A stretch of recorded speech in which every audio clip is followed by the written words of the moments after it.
Gentleman is recognized for 60 minutes.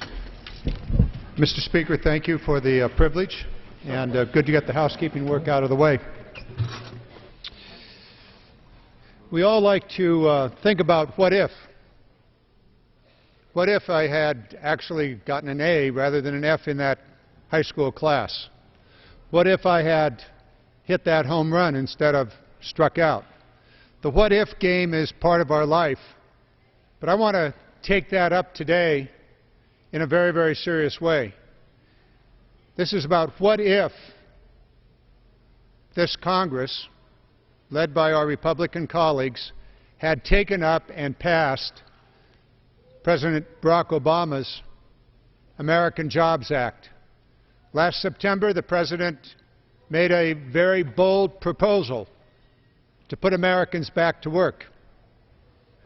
Comprehensive piece of legislation that covered many, many different parts of the American economy.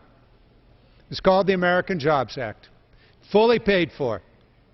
Not increasing the deficit at all, but paid for with the elimination of unnecessary tax breaks for big oil, unnecessary tax cuts for the extraordinarily wealthy 1% of Americans.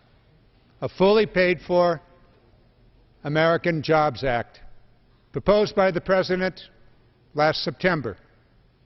What if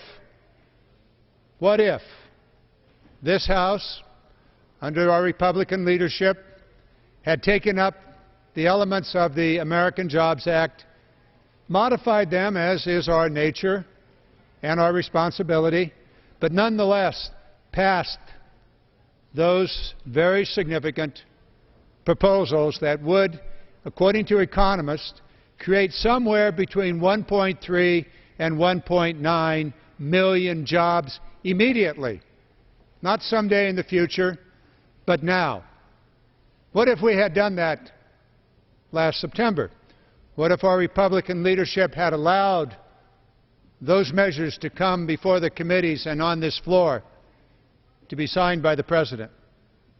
1.3 million Americans, or maybe even 1.9 million Americans would have a job today. We're going to talk today about the most tragic what if this nation is pondering at this moment. What if the American Jobs Act had been implemented? Let's talk about what it is. What are the elements of the American Jobs Act? Bear with me, if you will. As we go through these, I'll go through them rather quickly, and then we'll come back and touch on them as we go on. If you've been watching here in the gallery, or if you are watching C-SPAN, you would have heard my Democratic colleagues talk about the Transportation Bill. The President said last fall, we need to have a transportation bill, and we need it now.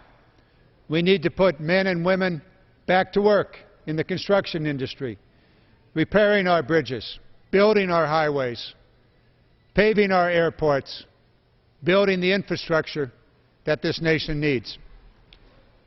Student aid bill. We know that if America is going to compete, we have to have the best educated workforce in the world. And so the President proposed a student aid bill, legislation that would provide additional sources of funding so students can go to school in community colleges, in four-year schools, and in the master and doctorate programs. The President took up one of the great conundrums and problems that this nation faces from our competitors. Yes, China. China manipulates its currency, and the President said that has to stop. And he asked for the House of Representatives and the Senate to pass a piece of legislation dealing with the manipulation of the Chinese currency, which gives them somewhere between a 20 and 25% price advantage on all the things that they manufacture and import into the United States.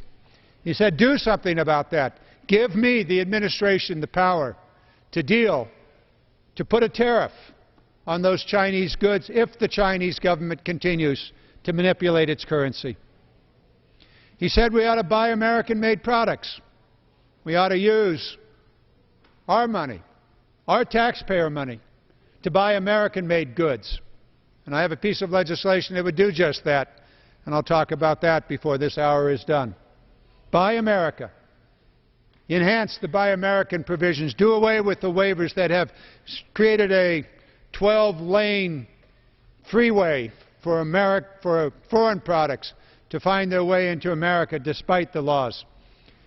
The President said that there are millions of homes in America that are inefficient, that leak energy and cost the homeowner or the renter vast amounts of money. He said we could put people to work, putting in new windows, caulking, putting insulation in the attics.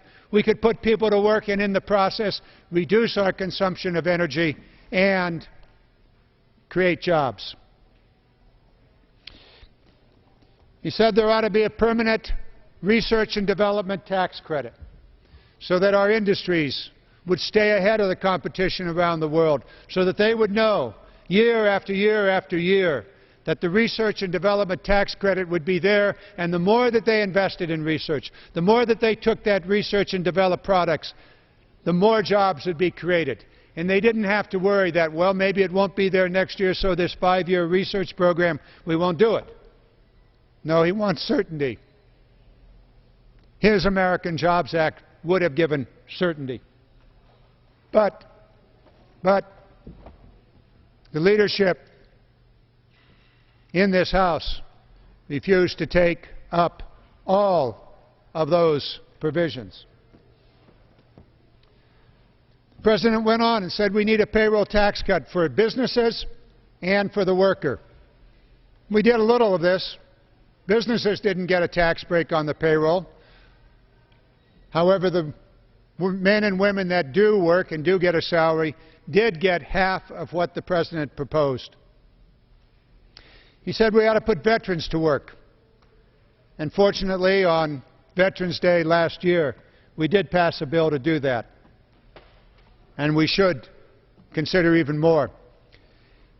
285,000 teachers have lost their jobs this year across America. The President said that we cannot survive as a stable, growing country with a just society if we don't educate our kids. And so he said, let's put those teachers back to work. 280,000 of them, and police and firemen along with them, so that we would have the public protection.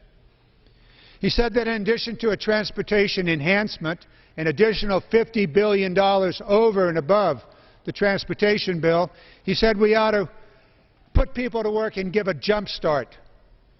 Just like you would with a dead battery on your car, he wanted to put those jumper cables on the American construction industry, $50 billion, get it up and going.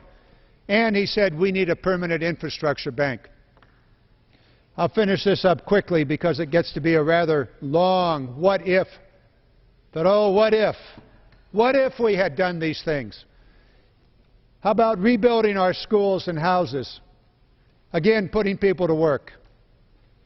And how about allowing Americans to refinance their homes to stop the inevitable decline of the housing industry as more and more people were forced into bankruptcy and losing their homes?